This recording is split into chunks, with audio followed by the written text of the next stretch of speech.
Bonjour, nouveau vlog aujourd'hui avec Venom Let There Be Carnage. Calme-toi, calme-toi. Ne clique pas tout de suite, ne pars pas tout de suite. C'est moins pire que ce que tu crois. Oui, je sais, t'as lu à gauche, à droite, t'as vu les gens s'énerver sur ce film en disant c'est une... ça va pas du tout, qu'est-ce que c'est que ce truc? C'est moins pire que ce que tu crois, et je vais t'expliquer pourquoi. Ta-da! Catch up! Excuse me. Eddie Brock est redevenu un loser après les événements du premier Venom. C'est un journaliste raté, il vit mal, il doit cohabiter tant bien que mal avec Venom qui veut constamment manger des cerveaux et dealer avec lui de trouver une manière possible de vivre ensemble. Malheureusement, dès le début de notre histoire, Eddie Brock est contacté de manière étrange par le tueur en série Cletus Kasady qui veut absolument le rencontrer et lui donner la primeur d'un scoop. Évidemment, Kasady a vu en Eddie Brock un loser qui ne pourra pas refuser un tel scoop pour enfin retrouver la lumière et les spotlights de la télévision et des grands journaux qu'il avait perdus. Eddie mord à l'hameçon et c'est le début de très gros problèmes pour notre ami Eddie et évidemment pour Venom. À partir du moment où on admet que Venom n'est pas un film d'horreur, ça va déjà mieux. Oui, je sais, ça ressemble un peu à une conclusion. Mais c'était pour vous donner un petit peu, pour les deux du fond qui avaient raté Venom 1, pourquoi Venom 1 ne finissait par ne pas fonctionner. Clairement, Venom 1 avait été écrit comme un film d'horreur. Il y avait une introduction qui mettait en place un monstre. Il y avait clairement l'arrivée du personnage qui était là-dedans, une sorte d'accident. Donc c'était clairement la construction d'un film d'horreur classique. Et le personnage principal se retrouvait à devoir se confronter à ce monstre avec une part de monstre en lui. Enfin, on était vraiment dans un film de monstre, à proprement parler, voire même d'un film d'horreur, le film insistant sur le côté glauque, monstrueux de l'ennemi dans le premier film, je crois qu'il s'appelait Riot. Et donc le film n'étant au final pas un film d'horreur, on se trouvait un film d'horreur sans horreur. Et ça donnait un film très bizarre, où au final on avait une sorte de comédie de couple pas tout à fait assumée, au milieu d'un film d'horreur qui n'en était pas un. Et du coup, ça donne un film très étrange, autant original incontestablement, mais qui ne trouvait pas réellement son temps. Alors, quel choix a été fait pour ce Venom 2? C'est la même chose, mais je caricature à peine. Cette fois-ci, c'est clairement pas un film d'horreur, ils ont clairement pas voulu aller dans ce sens-là. La preuve en est, c'est que la séquence qui vous montre le passé de Cletus Kasady et ce qu'il a fait pour être en prison et pour mériter probablement la peine capitale, est résumée en dessin animé de qualité, hein. Franchement c'est classe comme séquence. Mais c'est clairement beaucoup plus assumé que dans le premier film. Ce n'est plus un film d'horreur, les films d'horreur c'est bon, ça ne nous intéresse pas. La série des Venom sera pour un public familial. Il y aura un petit côté glauque, un petit côté vénère, mais ça dépassera jamais le stade du PG-13, donc du interdit au moins de 13 ans non accompagné. La grande limite, la grande barrière qui empêche les films américains éventuels d'être vus par le grand public, la famille étant le public numéro 1 que les productions américaines essayent d'attirer. Et oui, c'est beaucoup plus sympa d'attirer 3 personnes que 2. Bah oui, un couple c'est sympa, mais quand il y a un gosse avec, ça, et le 4 et la grand-mère et tout le monde, tout de suite ça fait plus de monde au cinéma. Ça a l'air bête, mais money is money, man. No, you cannot eat, Mrs. Chen. What? Nothing?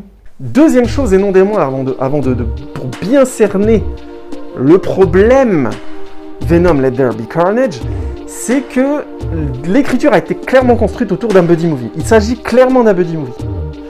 Les deux personnages principaux s'entendent au début, c'est plus ou moins des coéquipiers, on comprend qu'il y a des problèmes entre eux, problèmes qui vont culminer jusqu'à leur prise de tête principale, et ils vont devoir se réunir pour résoudre leurs problèmes d'abord et avant tout ensemble, au-delà même de régler le problème de l'antagoniste du film ou de l'épisode.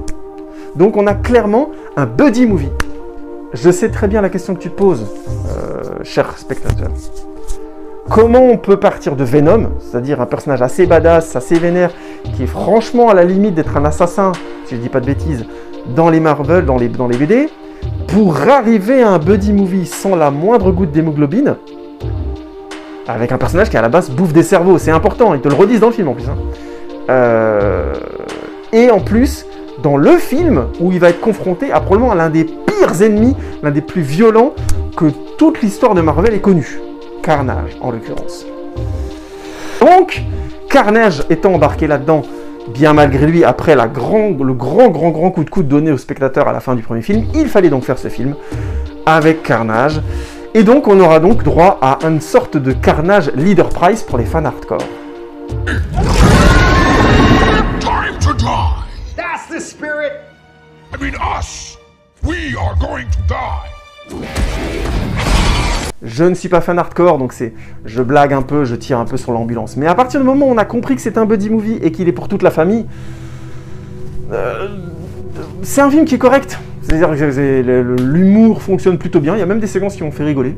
Il y a des échanges entre Venom et Eddie que je trouvais dans le premier film pas forcément très bien branlés, que je trouve ici un peu plus réussi, tout simplement parce que l'écriture est un peu plus frontalement à assumer une bonne fois pour toutes qu'il s'agissait d'un couple, au minimum un couple de potes, voire même d'un couple entre hommes, quoi. Sans cliché, ils ont des échanges qui sont clairement ceux d'un couple, et c'est voulu dans l'écriture. Donc du coup, il y a quelques vannes qui sont sympas, notamment sur la manière dont Venom appréhende la vie et dans la manière dont Eddie va se confronter à lui, parce que Eddie est clairement... Là, c'est complètement assumé. Là, dans le premier film, Eddie était plutôt un journaliste qui marchait bien et Venom foutait un peu le bordel dans sa vie. C'est lui qui faisait une erreur morale et ensuite Venom lui permettait de réparer un petit peu ses conneries. Mais là, dans le deuxième film, clairement, on voit c'est un loser, un trouillard, un mec qui, franchement, a pas mal de problèmes, honnêtement, dans sa vie en général, parce que c'est un peu un connard, et qui est tiré un peu vers le haut par le côté, on va dire, courageux, sérieusement tête brûlée de Venom. Et une fois qu'on a cette partition qui est bien faite, le film est franchement sympathique par moments. Est-ce que c'est le film que vous attendiez? Certainement pas. Moi non plus. Pas de problème là-dessus. Mais c'est loin d'être un film infréquentable. C'est un film décevant pour la majorité des spectateurs, c'est clair, parce que c'est encore une fois pas ça qui était attendu. Mais une fois qu'on a passé ça, on sort la tête de l'eau, puis on regarde l'objet, et il se trouve que c'est tout à fait correct, c'est consommable, quoi. Oh non! I wish I never met you! Sayonara! J'ai lu d'ailleurs avec étonnement que des gens disaient « Ouais, c'est illisible, les effets spéciaux sont moches. » Non, juste non. J'ai vu le film au cinéma. À part une ou deux incrustations qui sont certainement des reshoots, notamment le dernier plan avec Eddie et Venom qui sont, je vous passe l'endroit où ils se trouvent, mais alors, le fond bleu, enfin je sais pas, il y a un problème avec le fond bleu, mais cette section-là, c'est juste que quand je remarque qu'il y a un effet spécial, il y a un problème. Et là, en l'occurrence, même si je sais évidemment que Venom est un effet spécial, j'ai trouvé que, globalement, que ce soit Venom ou Carnage, c'était très très sympa et que ça marchait globalement. Et j'ai aussi lu que les scènes d'action étaient brouillonnes. Je n'ai pas eu cette impression. J'ai notamment lu que la dernière séquence avait des effets spéciaux moches. Je ne dirais pas que c'est ça son problème. La dernière séquence a clairement été charcutée. Il y a des éléments qui ont été enlevés. Et du coup, il manque des liens de cause à effet. Donc ça crée ce moment désagréable où tu dis j'ai raté quelque chose, j'ai cligné des yeux, ou... Non, il manque des trucs, et c'est problématique. Et ça, c'est vraiment typique, le cas d'une production qui, quelque part, a dû... peut-être à cause du réalisateur ou peut-être à cause de la production, ça c'est difficile à déterminer, changer un peu l'orientation de la conclusion de la narration. Quoi qu'il en soit, c'est lisible, c'est relativement spectaculaire et ça tient la route pour ce que c'est-à-dire un buddy movie pour toute la famille. Encore une fois, ça ne pouvait pas dépasser un certain extrême. Donc plein de séquences qui auraient pu être incroyablement badass, l'évasion de Cletus Kassadeh qui aurait pu être une scène gore ici, mais d'une violence dingue, est une scène spectaculaire, mais ça casse pas trois pattes à un canard, parce que ça ne peut pas franchir un certain pas d'intensité. Et il en est de même pour toutes les séquences du film au final.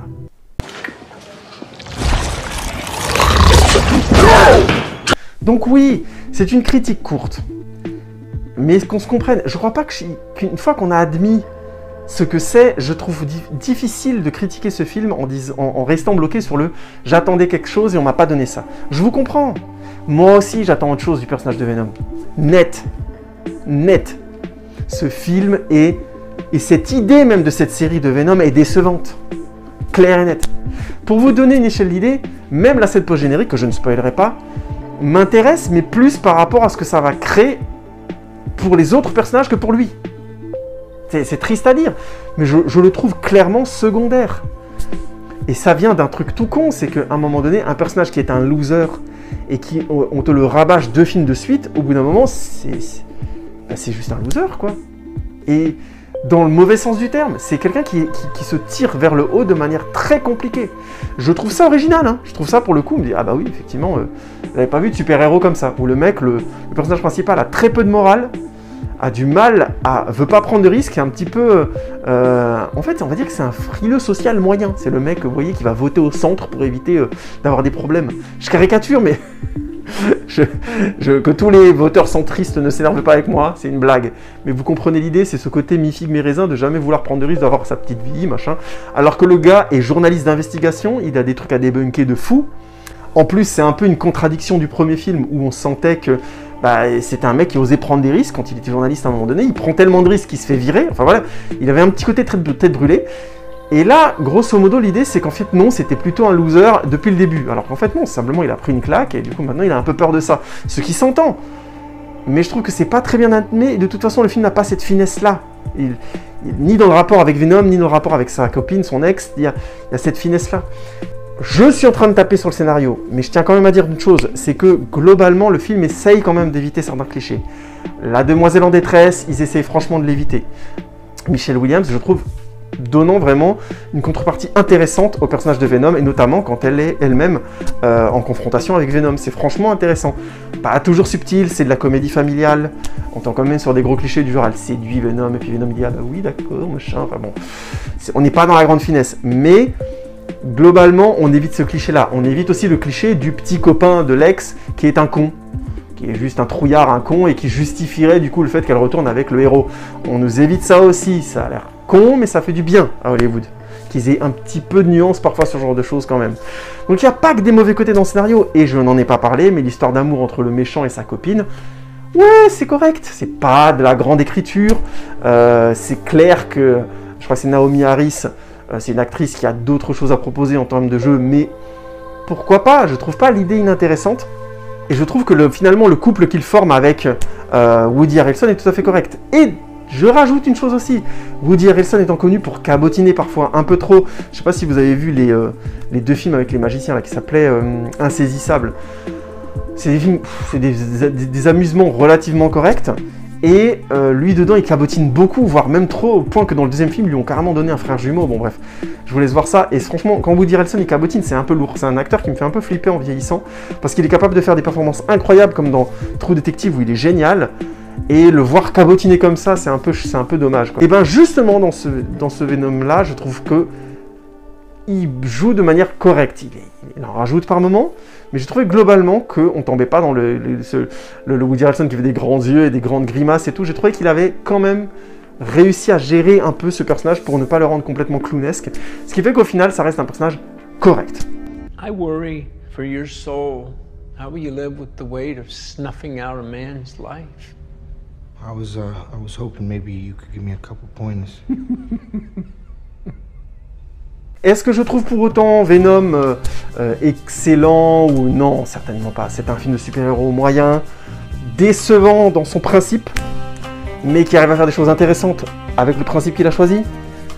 Pour peu qu'on admette ça. Si vous n'êtes pas prêt à admettre que clairement ça suit ce que le premier film avait lancé,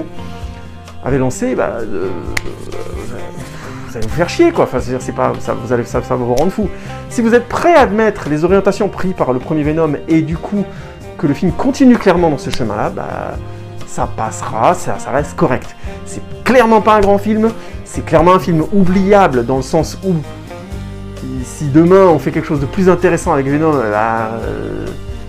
veux dire, on aura franchi le truc une bonne fois pour toutes, quoi. C'est-à-dire qu'on aura franchi le Rubicon et on pourra tout à fait se passer d'un Venom aussi family-friendly en quelque sorte. Et en même temps, et j'insiste, c'est moins grave que ce que vous avez entendu. Oui, c'est pas bon par rapport à ce qu'on attendait, mais par rapport à ce que ça a voulu faire, c'est correct. C'est pas génial, ça devrait être mieux, incontestablement. Venom mérite mieux que ça, Carnage largement, mais ça reste fréquentable. C'est largement pas la calamité qu'on a essayé de vous vendre. Paix et prospérité.